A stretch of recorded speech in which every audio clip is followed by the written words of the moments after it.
अस्सलामुअलैकुम। हाँ जी वीरो, क्या हाल चाल है? ठीक हो? सब खरीत है? खरीत ना लाउंगे तो मैं भी ठीक अलहमदुलिल्लाह, शुक्र है अल्लाह का।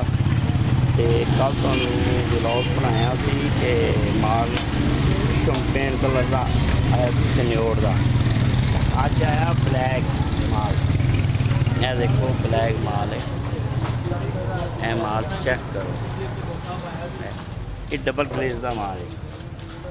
डबल ग्लेज 3 फिक्स बनने ने ते 3 फिक्स बना के मॉडल टाउन लाने ने कल।